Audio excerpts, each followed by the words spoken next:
Pumalo na po sa 17 ang kumpirmadong nasawi sa Cebu matapos itong yanigin ng magnitude 6.9 na lindol kagabi. Ang ilang bayan sa lalawigan nagdeklara na ng state of calamity dahil sa matinding pinsala mula sa pagyanig. Nasa frontline po ng balitang yan si News 5 Visayas correspondent John Aroa.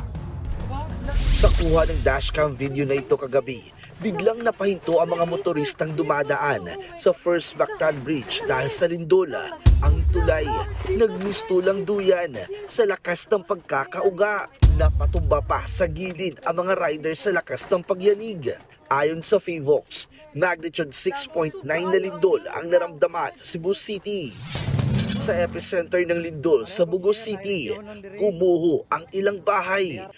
Katawagan Ang residenteng ito humihingi ng tulong para ma-rescue mga residenteng natrap sa guho. Marami raw ang natabunan. Sa parokya di San Apostol sa Bantayan, Cebu, napatid ang mga kable ng kuryente. Bumagsak din ang mga ilaw. Pati krus sa tuktok ng simbahan nasira rin sa lakas ng pagyanig. Sa bayan ng Daan, Bantayan, gumuho ang mahigit 100 taong Archdiocesan Shrine of Santa Rosa de Lima sa tindi ng lindol.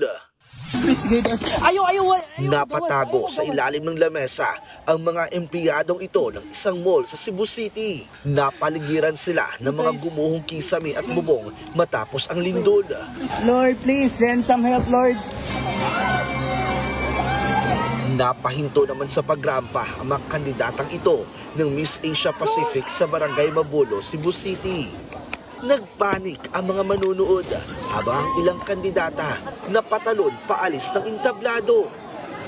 Nataranta rin ang ilang mga nagfo-food trip sa Kulon Night Market. Nagtakbuhan pa ang ilan sa kanila nang maramdaman ang lindol. Naata din sa San Remigio Sports Natrap naman ang ilang tauhan ng Bureau of Fire Protection at Philippine Coast Guard sa gumuhong sports complex at evacuation center.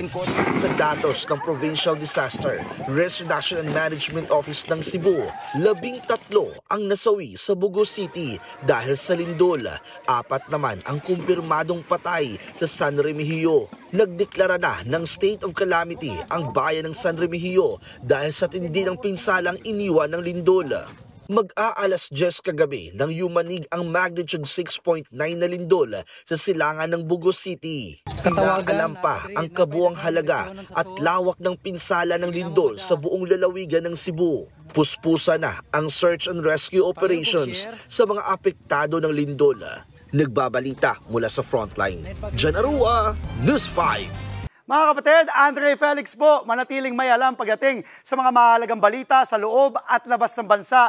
Mag-follow at mag-subscribe na po sa social media pages ng News 5.